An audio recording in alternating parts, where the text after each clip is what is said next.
Results on the future of the learners. I'm joined by Dr. John Mary Vianney Mitana, the Executive Director of JM Education and Research Center, and also a co-lead of the Regional Education Learning Initiative, a coalition of civil society organizations in the region and Africa. Welcome to NTV Tonight, Mr. Vianney. Thank you so much. All right, every year schools based in rural or hard-to-reach areas actually perform very badly, and there seems to be no solution. As an educationist, what should be done to reverse this trend? Thanks so much. You know, it is not the first year this is happening. It is something that has been happening year after year. What I can say is that, you know, it is not easy to blame one side of the coin. I would say that, you know, it takes a village to educate a child.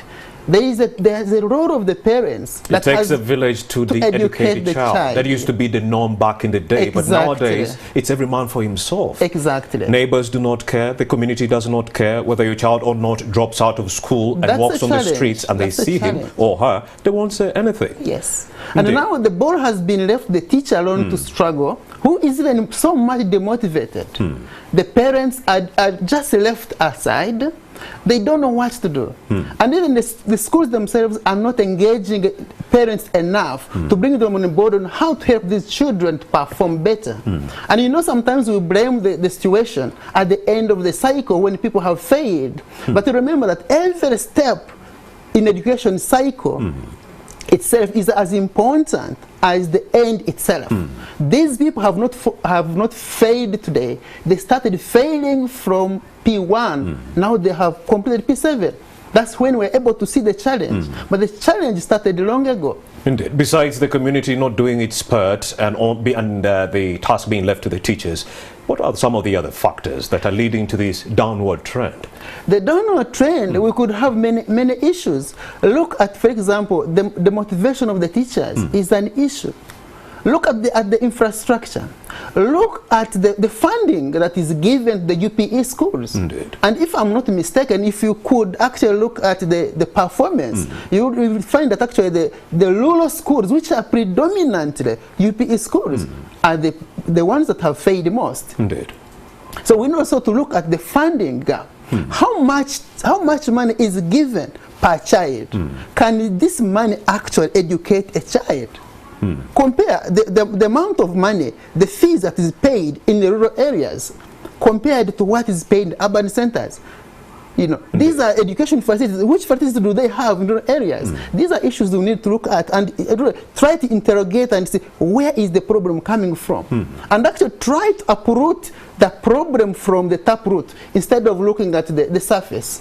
Well, like you did mention, some commentators are observing and they're saying that the problem here is that education is highly commercialized and most of the schools are focusing on helping the learners to pass exams. How detrimental is this to our country? This is a huge challenge. Actually, it's as if the grades are on the open market for purchase. Indeed. Some schools are like, you know, I promise your child is going to first grade. Is going to get first grade no matter what. But remember, education is not about grades. Education is about upbringing the child, you know, bringing the full potential to fruition, you know, bringing everything, you know, look at the values, look at the skills, look at the knowledge, look at the way someone interacts with the environment. Now we are talking about the climate change, for example. Can this child who has passed or failed be able to take care of the environment? Can this, you know, we're talking about, for example, So we are just focusing on helping these learners pass exams. They are not being helped to become innovators to solve the country's problems. Exactly. Exactly. Pass the exams, go and seek a job. Yes.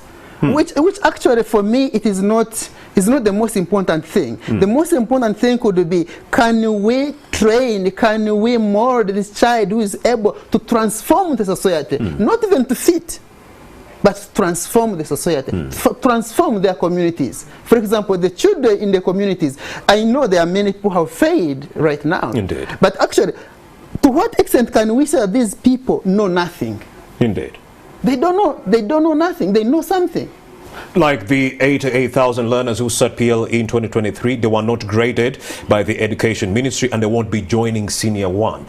You can't even convince me that out of these 88,000, we can't find at least one single skilled, at least 10 skilled learners among these who know music, who know football, who can artistically draw a human being and, Yes. you know, it's really real in real life. Yes, and you know, challenging to say is that you know these children could be more creative, but because they have failed, you know, it is surprising that you know you study the primary cycle for 7 years, but you use 2 hours to judge me that I have failed. You know, could they not, maybe if there could be some other alternative ways of assessing these learners?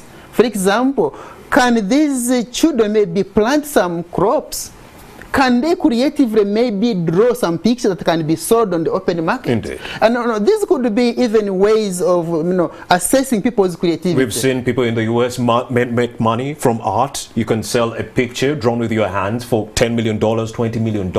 In Uganda here, I've never seen it happen. Yes. People are making a lot of money in music. Yes. In Uganda here, we are looking down on music. Yes. We are only teaching them to, you know, work, you know, formal work, doctors, lawyers, and so forth. So many of the viewers who are watching NTV Tonight right now are wondering, how can we help the 88,000 learners who are not graded, who are not going to go to Senior 1? How can we help them along the academic journey of this country? You know, I think the best way would be to create other pathways, not just relying on the PLE, you know, pass slip to say you have failed or passed, but can we have other pathways where people can get, you know, a way of upgrading their education, either or getting skills? That could be a better way, other than not just looking at the P7, you have failed or passed. So these people have failed. Where are they going? This is a time bomb. These over 80,000 students who have failed, where are they going to be a question